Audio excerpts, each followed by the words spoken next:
Hello everyone and welcome to Sinful Gaming. I hope you're all doing well, I hope you're all staying safe, and most of all, I hope you're all fighting that war against the grey. Today's video we're going to talk getting started with Warhammer Age of Sigmar, and today we're taking a look at the Gloomspite Gitz, and in particular the Grimscuttle tribe of the Spiderfang Grots. Now in this video we're going to take a look and see what makes the Grimscuttle tribe special before looking at a couple of units we recommend to get started with for this particular sub-faction. We'll then look at some other units we can use to expand upon the initial purchases, and then finally finish off the video with a little sample army list of 750 points for you to use as some inspiration for starting your own Grimscuttle Goblin army for the Gloomspite Gitz. And so, the special rule for the army: through the cracks they creep. During deployment, if any friendly Grimscuttle Skitterstrand Arachnaroks have been set up in ambush as a reserve unit using the Ambush from Beyond ability on their War Scroll, instead of setting up another friendly Grimscuttle Spiderfang unit, you can place that unit to one side and say we'll join the friendly Grimscuttle Skitterstrand Arachnarok in ambush as a reserve unit. Up to 2 units can join each friendly Skitterstrand Arachnarok as a reserve unit. When you set up the Skitterstrand Arachnarok, it's set up on the battlefield for the first time. Set up all units that have joined it wholly within 12 inch of it and more than 9 inch away from enemy units. So this just effectively means you can start with a ton of your army off the table. They all sort of join these giant pie-plate spider monsters coming on the table, and this can include even other giant big spider monsters. And so, where to get started for this sub-faction but with a web spinner shaman on an Arachnarok spider. Now, Arachnarok spiders in general are pretty cool. First of all, they've got the spider venom, where each unmodified 6 to hit with its attacks will deal 3 mortal wounds, which is really, really cool. But it's also got a nice spell as well called Venom of the Spider God. Casting value of 6 and range of 18. If successfully cast, you pick a friendly Spiderfang unit within range, and until your next hero phase, you add 1 to the number of mortal wounds inflicted from that unit. If the casting roll was 10 or more, you can pick up to D3 friendly Spiderfang units. If this unit is also affected by the light of the bad moon, the spell will not affect the 5 roll that you would get for being under the bad moon to inflict mortal wounds, but just on the 6. So if you've played with Crawl Boys before, very similar to how their poisons work. Now, it's also got some cool abilities. First of all, Wall Crawler is really nice. This allows it to move over vertical terrain nice and freely. And it's, 10 inch move, 16 wounds. It's a pretty survivable grot creature. Now, to go along with this, we have the Spiderfang War Party, which can actually be taken as a battle line unit in a Spiderfang army. Now, this has Forward Spider God, which is a cool ability, making it count as 10 models on objectives rather than the usual 5 for goblins. And then it also has, Spider Venom on there as well. And it's got its spider bows from the riders, can have a few extra attacks coming out of that little war party on it.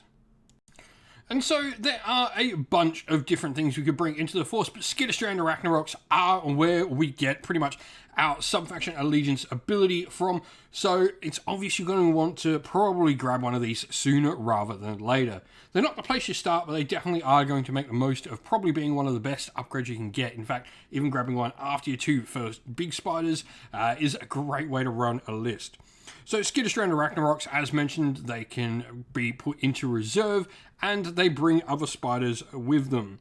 They've got a cool Spider Venom rule as well to do some mortal wounds, and the chitinous legs have a nice 2 inch range, and you've got 3 flat damage now on those monstrous fangs as all the others. Spider Riders, on the other hand, are our base goblin infantry, well, cavalry really, but they're the base goblin unit for the Spiderfang. Your standard bearer will give you +1 bravery, and a drama will give you +1 to your run rolls. You've also got some spider venom there as well. You can do some mortal wounds with them, which is really fun. Now the last one is the Scuttle Boss on a gigantic spider, an 8 wound, 10 inch move spider. He's got Wall Crawler like you would expect, and he's got the Scuttle Away ability. Once per battle, at the end of the combat phase, you say this unit will order his warriors to scuttle away, and if you do so, you pick a friendly spider rhino unit wholly within 12 inch of him, and this unit and that unit can retreat one after another in any of your choice of order. So you can even, go in, do the mortal wounds, and then get out of a combat you don't want to be protracted. Now, lastly, endless spells are really fun. You've got some really good shamans in this particular sub-faction. Any of the mounted spiders are pretty good shamans all in all. You've got the Malevolent Moon, which can bring that nice Bad Moon light around with you. Grimscuttle's Arachnid Cauldron will also provide you with a ton of extra spell options. You've got the spiders, which are goblin specific and a nice, cool little mortal wound, and the Mork's Mighty Mushroom for a nice big mortal wound AoE effect. And so here is our sample army list for the Grimscuttle tribes. Obviously playing it in Gur because we're playing in the Realm of Beasts at the moment. And the grand strategy we've gone for is take what's theirs. This is where we're trying to have more of our units in our opponent's deployment zone than their own. Which, you know, this is probably going to be one of the more aggressive style goblin armies.